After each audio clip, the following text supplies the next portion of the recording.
In Tokyo, Japan in 1922, a 15-year-old kid appeared for his first day of work at a modest car repair business. The business owner wondered if the youngster was suited for this line of work.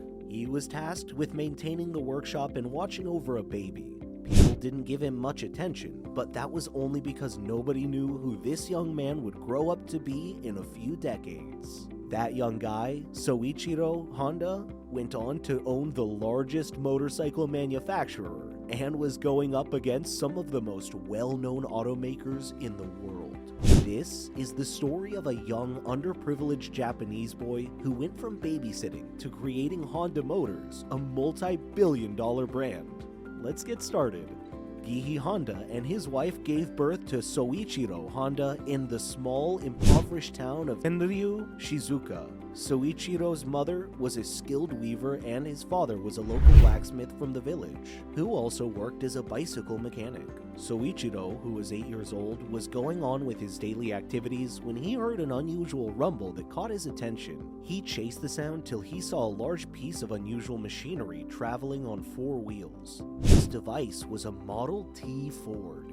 He caught himself following it down the street. This encounter left a mark on him that would change how he interacted with machines forever.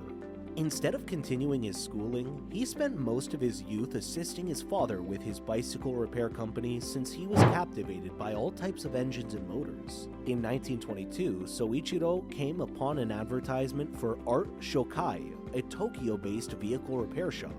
He sent a letter to Art Shokai asking for a job, and fortunately, he got a response. Soichiro quit school at the age of 15 and moved away from home to follow his goals in Tokyo.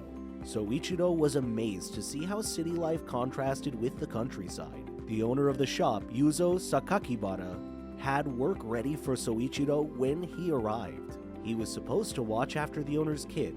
The guilt of going home as a failure was the only thing that kept him here.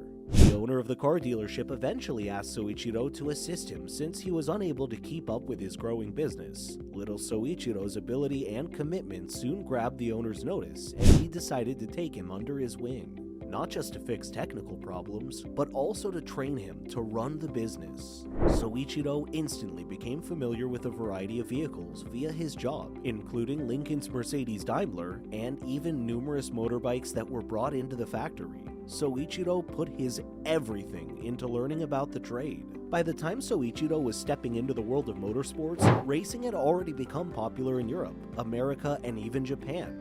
This, of course, would work to his advantage. By 1923, with Soichiro's assistant Saka Kabira, began building racing automobiles. The Art Daimler, which they made using a second-hand Daimler engine, was the first model. The Curtiss was their second. Another used engine from an American Curtiss was used to create the Curtiss. This vehicle would end up competing, winning the 5th Japanese Motor Car Championship in 1924. With Saka Kabira's brother driving and Soichiro serving as the supporting engineer. The 17-year-old youngster had a unique experience, and racing later became his religion.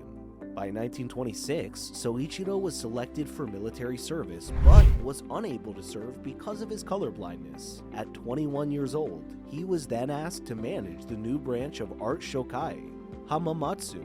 People who were reluctant to trust Soichiro with their vehicles since he was young and new to the job.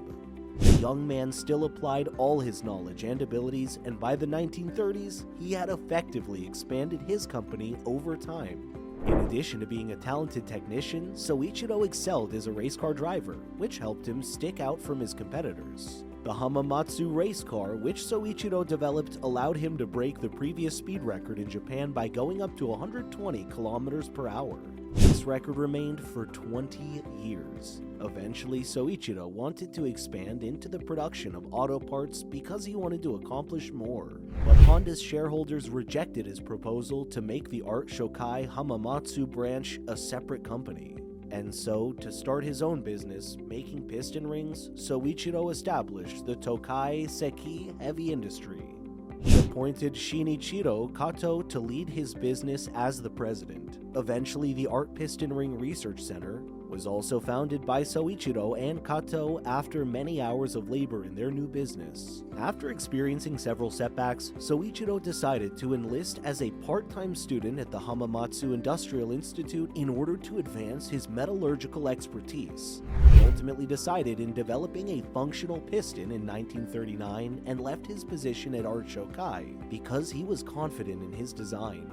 Day in and day out, Honda started making pistons, but his designs were still imperfect. Toyota also approached Soichiro to produce pistons for their company, but was unimpressed. Soichiro gave it another go after gaining more confidence and expertise, and the outcome was amazing. Orders started to show up from all around the country. Before Japan's 1941 entry into the Pacific War, things were beginning to look rather well for Soichiro and his business. Soichiro was demoted from president to senior managing director the next year after Toyota acquired 45% of the company's shares. Soon enough, though, his business started struggling as more and more workers started to leave because they were called up for the military.